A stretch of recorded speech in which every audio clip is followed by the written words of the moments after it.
Jesus esteja junto ao coração de cada um. Do Evangelho segundo o Espiritismo, por Allan Kardec, capítulo 24. Não pôr a candeia debaixo do alqueire. A candeia debaixo do alqueire, porque fala Jesus por parábolas. Nem os que acendem uma luzerna a metem debaixo do alqueire, mas põe-na sobre o candeeiro, a fim de que ela dê luz a todos os que estão na casa. Mateus capítulo 5, versículo 15. Ninguém, pois, acende uma luzerna e a cobre com uma vasilha, ou a põe debaixo da cama. Põe-na assim sobre um candeeiro, para que vejam a luz os que entram.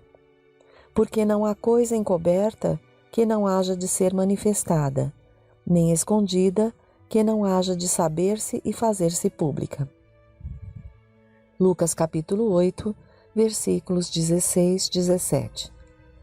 E chegando-se a eles os discípulos lhe disseram: Por que razão lhes fala tu por parábolas? Ele respondendo lhes disse: Porque a vós outros vos é dado saber os mistérios do reino dos céus, mas a eles não lhes é concedido. Porque ao que tem, se lhe dará e terá em abundância, mas ao que não tem, até o que tem lhe será tirado. Por isso é que eu lhes falo em parábolas, porque eles vendo não veem, e ouvindo não ouvem, nem entendem. De sorte que neles se cumpre a profecia de Isaías que diz: Vós ouvireis com os ouvidos e não entendereis, e vereis com os olhos e não vereis, porque o coração deste povo se fez pesado, e os seus ouvidos se fizeram tardos, e eles fecharam os seus olhos, para não suceder que vejam com os olhos, e ouçam com os ouvidos, e entendam no coração, e se convertam, e eu os sare. Mateus capítulo 13, versículos de 10 a 15. Causa estranheza ouvir Jesus dizer que não se deve pôr a luz debaixo do alqueire, ao mesmo tempo que esconde a toda hora o sentido das suas palavras sob o véu da alegoria que nem todos podem compreender. Ele se explica, entretanto, dizendo aos apóstolos: Eu lhes falo em parábolas porque eles não estão em condições de compreender certas coisas. Eles veem, olham, ouvem e não compreendem. Assim, dizer-lhes tudo, ao menos agora, seria inútil, mas a vós o digo, porque já vos é dado compreender esses mistérios. Ele procedia, portanto, para com o povo, como se faz com as crianças, cujas ideias ainda não se encontram desenvolvidas.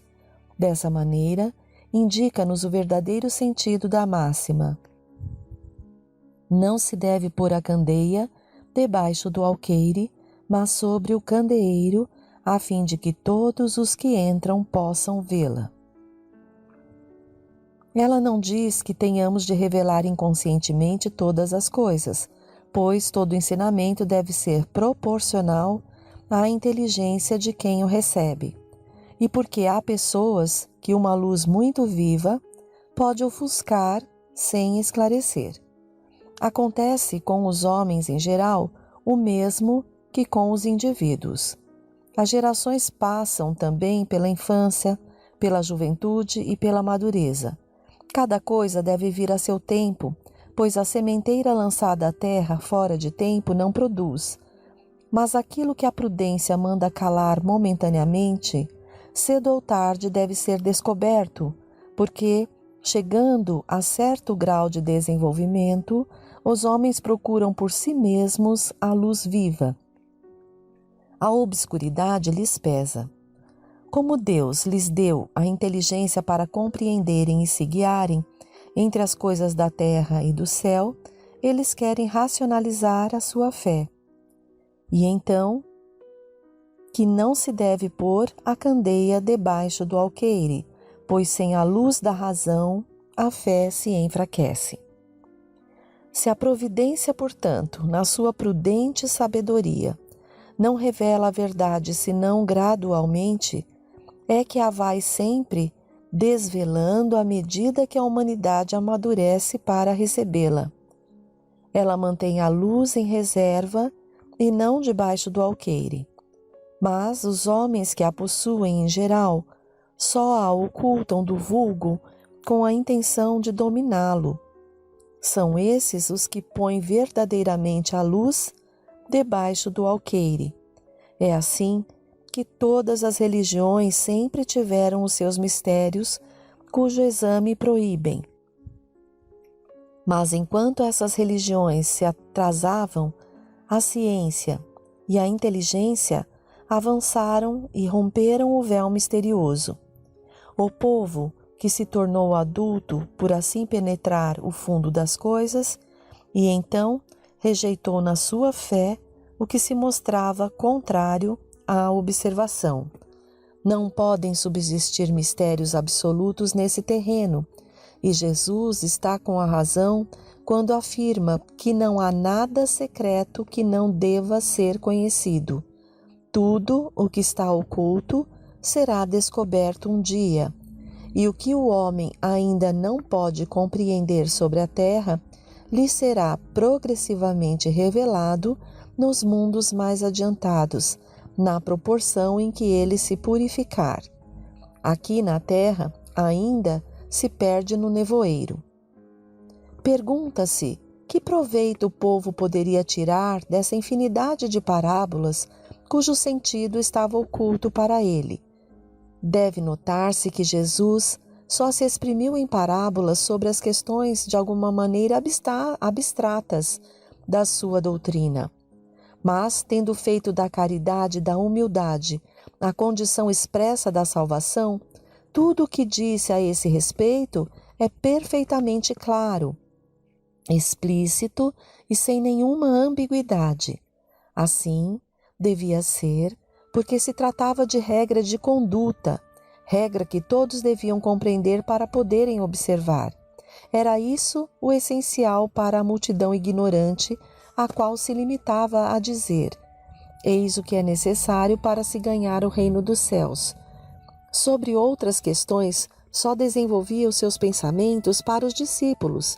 Estando eles mais adiantados moral e intelectualmente, Jesus podia iniciá-los nos princípios mais abstratos. Foi por isso que disse: ao que já tem, ainda mais se dará e terá em abundância. Não obstante, mesmo com os apóstolos, tratou de modo vago sobre muitos pontos cuja inteligência completa estava reservada aos tempos futuros. Foram esses os pontos que deram lugar a diversas interpretações, até que a ciência de um lado e o espiritismo de outro vieram revelar as novas leis da natureza que tornaram compreensível o seu verdadeiro sentido.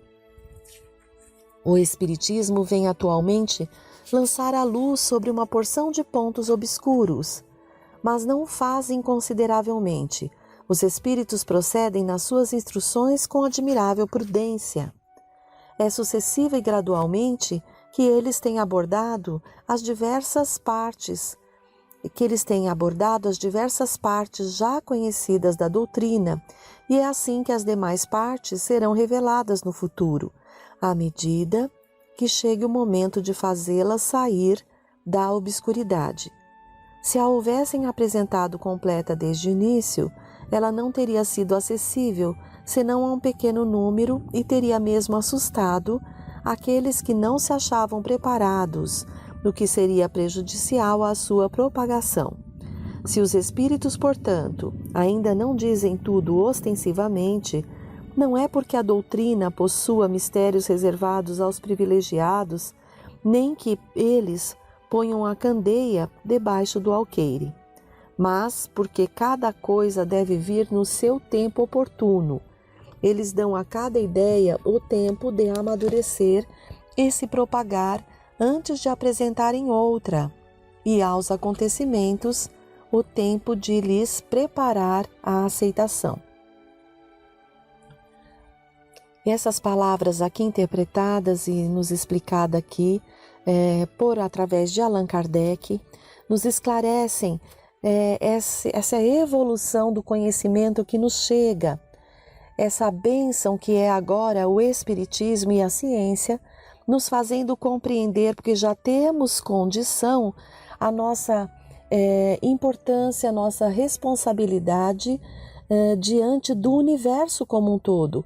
Hoje já temos condição de compreender, de ter um pouco mais de lucidez, de que somos ali filhos criados por Deus para atuar nesse universo, no planeta que fomos chamados, corrigindo ali as nossas imperfeições através das provas, evoluindo e assim nos tornando cada vez mais cooperadores com Deus, cooperadores de Deus para esta construção do universo, em nos corrigindo, em nos harmonizando e sintonizando com Deus nosso Pai, Jesus nosso Mestre maior, para que possamos ali ir gradativamente chegando ao que viemos, chegando ao ponto em que Deus nos espera, pois fomos criados simples e ignorantes, mas estamos ali traçando a nossa trajetória para atingirmos a perfeição relativa. Continuando. A estes 12 enviou Jesus, dando-lhes estas instruções, e dizendo: Não ireis no caminho de gentios, nem entreis nas cidades dos samaritanos, mas ide antes as ovelhas que pereceram da casa de Israel. E pondo-vos a caminho, pregai, dizendo que está próximo o reino dos céus. Mateus capítulo 10, versículos 5 a 7. Jesus demonstra em muitas circunstâncias que as suas vidas não estão circunscritas ao povo judeu, mas abrangem a toda a humanidade. Quando disse, portanto, aos apóstolos que não se dirigissem aos pagãos, não foi por desprezar a sua conversão, o que nada teria de caridoso, mas porque os judeus não aceitavam a unicidade de Deus e esperavam o Messias. Estavam preparados pela lei de Moisés e pelos profetas para receberem a sua palavra. Entre os pagãos faltava essa base. Tudo ainda estava por fazer e os apóstolos ainda não se achavam suficientemente esclarecidos para uma tarefa assim tão pesada. Eis porque lhes disse: Ide as ovelhas desgarradas de Israel, ou seja, ide semear em terreno já preparado, pois sabia que a conversão dos gentios viria a seu tempo. Mais tarde, com efeito, os apóstolos foram plantar a cruz no próprio centro do paganismo. Essas mesmas palavras podem ser aplicadas aos adeptos e divulgadores do Espiritismo. Os incrédulos sistemáticos, os obstinados zombadores, os adversários interessados, são para eles os que eram os gentios para os apóstolos. A exemplo destes, devem procurar prosélitos primeiramente entre as pessoas de boa vontade que desejam a luz, nas quais se encontra um germe fecundo e cujo número é grande, sem perderem tempo com os que se recusam a ver e entender e que mais se aferram ao seu orgulho quanto mais se der a impressão de se valorizar a sua conversão. Mais vale abrir os olhos a 100 cegos que desejam ver claramente do que a um só que se compraz na obscuridade, porque isso seria aumentar em maior proporção o número dos que sustentam a causa. Deixar os outros em paz não quer dizer indiferença, mas apenas boa política. A vez deles chegará quando se renderem à opinião geral, de tanto ouvirem a mesma coisa incessantemente repetida ao seu redor, pois então julgarão que aceitam a ideia voluntariamente, por si mesmos, e não sob a pressão de outra pessoa. Porque as ideias são como as sementes, não podem germinar antes da estação própria e a não ser em terreno preparado. Eis porque é melhor esperar o tempo propício, cultivando primeiro as que estão em condições e evitando perder as outras por antecipação. No tempo de Jesus, e em consequência das ideias restritas e materiais que o dominavam, tudo era circunscrito e localizado. A casa de Israel era um pequeno povo, os gentios eram pequenos povos circunvizinhos. Hoje, as ideias se universalizam e espiritualizam. A nova luz não é privilégio de nenhuma nação. Para ela, não existem barreiras. O seu foco se distribui por toda parte e todos os homens são irmãos. Mas os gentios também não são mais um povo determinado. São uma opinião que se encontra por toda parte e da qual a verdade triunfa pouco a pouco, como o cristianismo triunfou do paganismo. E não é mais com armas de guerra que se pode combatê-lo, mas com o poder da ideia. Esse é um outro item que nos esclarece bastante sobre essa questão do entendimento da doutrina e a questão de falar sobre a doutrina, né? De querer que os outros compreendam a doutrina e creiam na doutrina. Então, necessário se faz que, se nesse momento compreendemos, que possamos nos esforçar por praticá-la. E assim, é a prática, muito mais do que as palavras, que pode arrastar, que pode convencer, né, as pessoas de que é a melhor forma, a melhor conduta a tomarmos. E o último trechinho que vamos ver, os sãos não precisam de médico. E aconteceu que, estando Jesus assentado à mesa numa casa, eis que, vindo muitos publicanos e pecadores, se assentaram a comer com ele e com seus discípulos. Vendo isso, os fariseus diziam aos seus discípulos: Por que come o vosso mestre com os publicanos e pecadores? Mas, ouvindo-os, Jesus disse: Os sãos não têm necessidade de médico, mas sim os enfermos. Mateus capítulo 9, versículos 10 a 12. Jesus dirigia-se sobretudo aos pobres e aos deserdados, porque são eles os que mais necessitam de consolação, e aos cegos humildes e de boa fé, porque eles creem possuir toda a luz e não precisam de nada. Estas palavras, como tantas outras, aplicam-se ao Espiritismo. Às vezes, admira-se de que a mediunidade seja concedida a pessoas indignas e, por isso mesmo, capazes de a empregarem mal.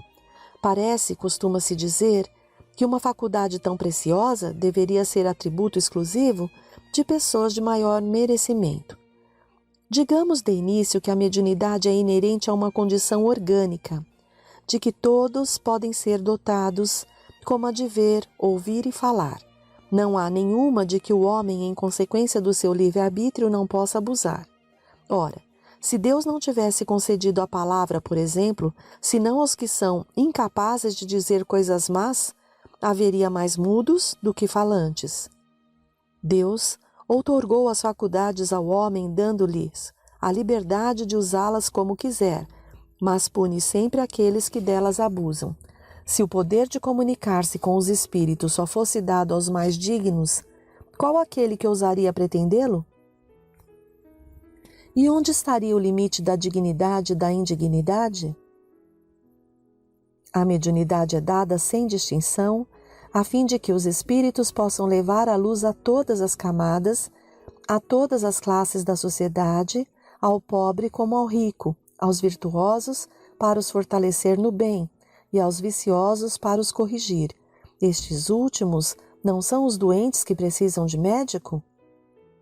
Por que Deus, que não quer a morte do pecador, o privaria do socorro que pode tirá-lo da lama? Os bons espíritos vêm assim em seu auxílio, e seus conselhos, que ele recebe diretamente, são de natureza a impressioná-lo mais vivamente do que se os recebesse de maneira indireta. Deus, na sua bondade, poupa-lhe a pena de ir procurar a luz à distância e a mete nas mãos.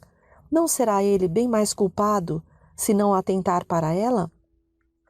Poderia recusar-se com a sua ignorância quando ele mesmo escreveu, viu com os próprios olhos, ouviu com seus ouvidos e pronunciou com sua própria boca a sua condenação?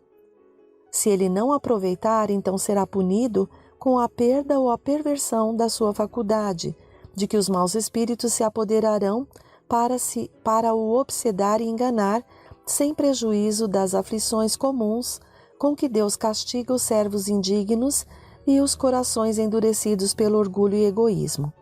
A mediunidade não implica necessariamente as relações habituais com os espíritos superiores. É simplesmente uma aptidão para servir de instrumento mais ou menos dócil aos espíritos em geral. O bom médium não é, portanto, aquele que tem facilidade de comunicação, mas o que é simpático aos bons espíritos e só por eles é assistido.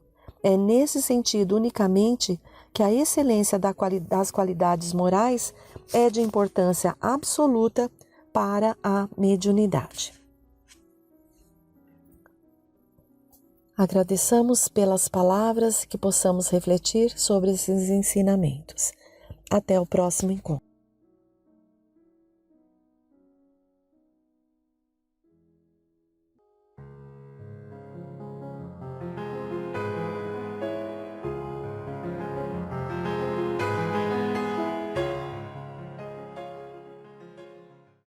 Boas tardes, boas noites. Com a proximidade do Natal, vamos ler uma crônica de Humberto de Campos a respeito justamente da proximidade do Natal primeiro, da vinda de Jesus, e como funcionou toda aquela sociedade à época, imediatamente antes da vinda de Jesus. Crônica de Natal, Irmão X, Chico Xavier. Desde a ascensão de Herodes, o Grande, que se fizera rei com o apoio dos romanos, não se falava na Palestina senão no Salvador que viria, enfim. Mais forte que Moisés, mais sábio que Salomão, mais suave que Davi, chegaria em suntuoso carro de triunfo para estender sobre a terra as leis do povo escolhido. Por isso, judeus prestigiosos, descendentes das 12 tribos, preparavam-lhe oferendas em várias nações do mundo.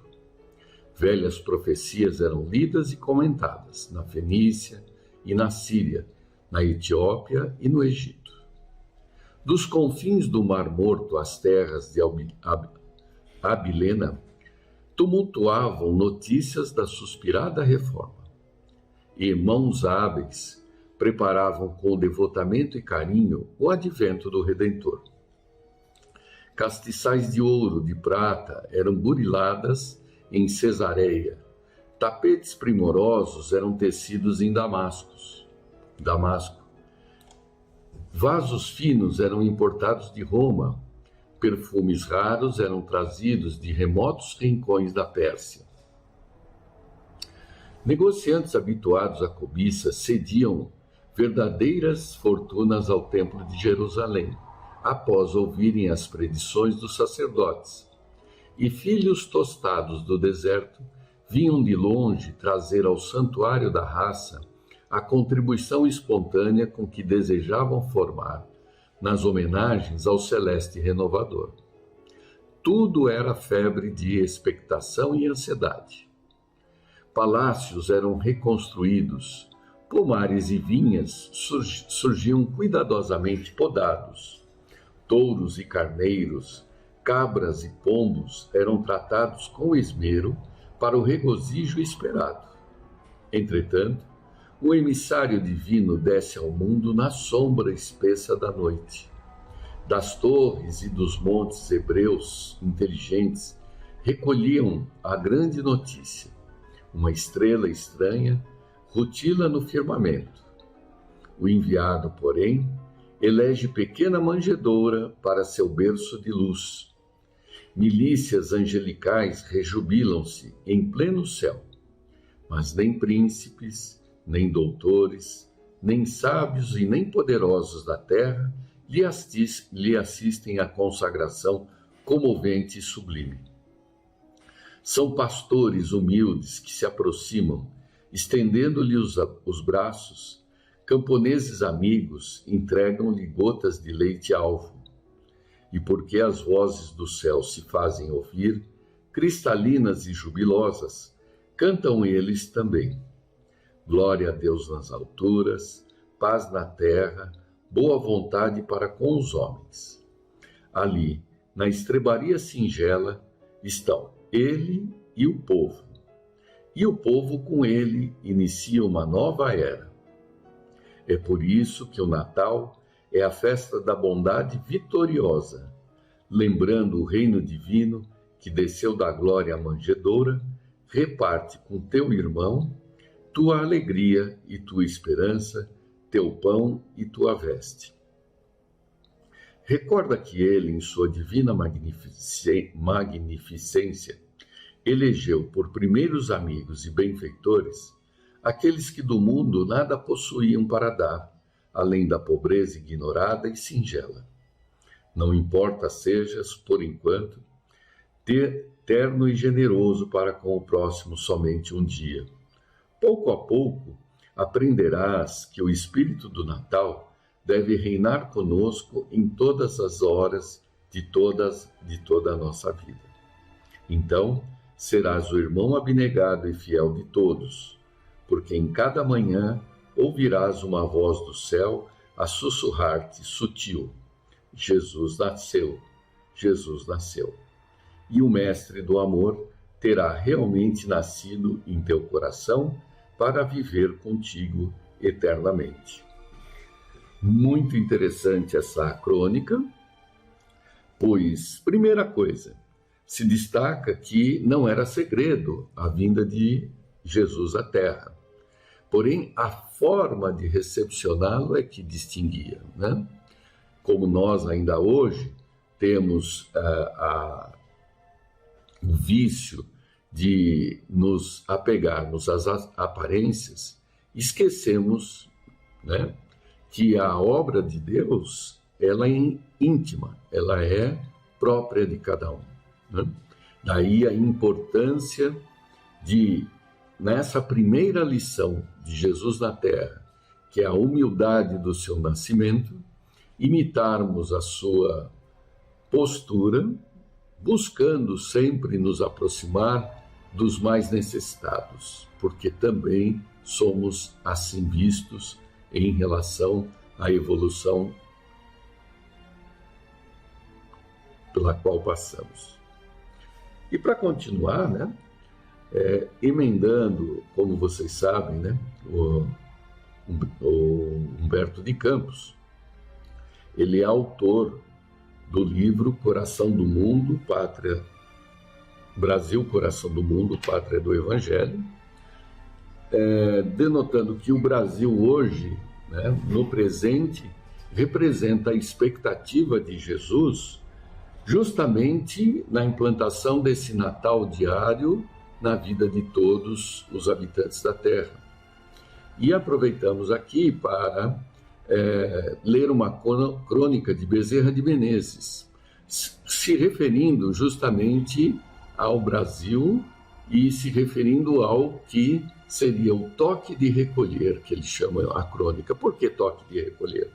Porque é justamente essa união que é feita entre os cristãos do Brasil, né?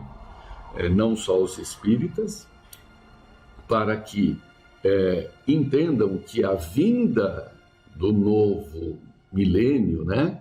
Que a vinda do planeta de regeneração é algo muito semelhante à crônica que acabamos de ler, né? Que não deve ser acompanhada de exteriorizações, mas sim conquistada intimamente. Assim como Jesus veio à Terra na simplicidade, o planeta de regeneração também virá da mesma forma, sem trombetas, sem presentes, sem a aparência, e sim através da renovação. O toque de recolher, Bezerra de Menezes. Está escrito: seus anjos tocarão as trombetas, porque é chegada a hora santa do Senhor. As vozes do céu se farão ouvir, e todos os povos e todas as nações entoarão hosanas ao Senhor nas alturas. Lentamente, no pautar das comunhões fraternas, Ismael vai reunindo o rebanho e fortalecendo o coração do mundo, o Brasil, para que a vontade excelsa do Divino Mestre se manifeste em glória e saber por todos os séculos, em todo o orbe terrestre. E a paz descerá sobre os homens, que então falarão na linguagem dos anjos, e todos se entenderão por muito se amarem. Assinalada a passagem natalícia do Pacto Áureo, ouvimos novamente o toque de reunir, para que os escolhidos de Ismael transmitam aos povos a necessidade de renovação moral, entendimento fraterno, sublimação dos sentimentos. A hora santa está presente. Povos e nações se digladiam. Preparam-se os dirigentes das instituições de Ismael para a tremenda responsabilidade de levarem a doutrina pura, em espírito e verdade, para os corações sofredores, que olham os céus e buscam nas estrelas distantes um raio de esperança para a grande dor de seus corações. Preparem-se como amigos escolhidos para que o triunfo do Senhor seja completo, na alegria e na dor. O segundo toque já foi desferido. Os anjos dos céus partem em todas as direções, baixados do infinito para erguer os corações caídos na tibieza dos costumes. Preparem-se na oração e na vigilância, pois esta é a hora sem limites, para que todos sintam a mensagem da fraternidade cristã. Glorificamos a realização de Ismael, que faz surgir o sol da liberdade para os corações envoltos nas sombras, faz desabrochar as flores do entendimento nos lares confinados na indiferença, e faz saltar a água viva do Evangelho para que a glória do Senhor não sofra a mácula do descuido. Por isto, saudamos os estados brasileiros que, sob a égide de Ismael, buscam a comunhão fraterna do amor divino, espalhando por seus dirigentes responsáveis a bênção do Espiritismo, dor consolador. E a responsabilidade individual vai crescendo e aumentando à medida que os clarões da verdade penetram e atingem os mais diversos âmbitos da grande nação brasileira. Irradiai, irmãos, o vosso amor. Irradiai incansavelmente os ensinos do Mestre, para que o coração do planeta possa sustentar todo o orbe que se assemelha ao corpo doente necessitado de novo sangue. Bendigamos ao Senhor e, unidos sob o seu amor, sintamos a bênção do momento presente quando for desferido o segundo toque. Pois bem, né? Então aqui Bezerra de Menezes traz claramente a responsabilidade daqueles que assumem praticar o Evangelho e o que significa isso para si próprio, para os que estão à nossa volta e para o mundo. Nós temos a felicidade de conhecermos, de termos esclarecimentos precisos sobre o momento vivido. Somos conscientes de tudo o que está acontecendo e, portanto, a responsabilidade é maior em não tropeçarmos nas próprias imperfeições e caminhar sempre na direção de Deus. Boas noites, boas tardes a todos. Até a próxima oportunidade.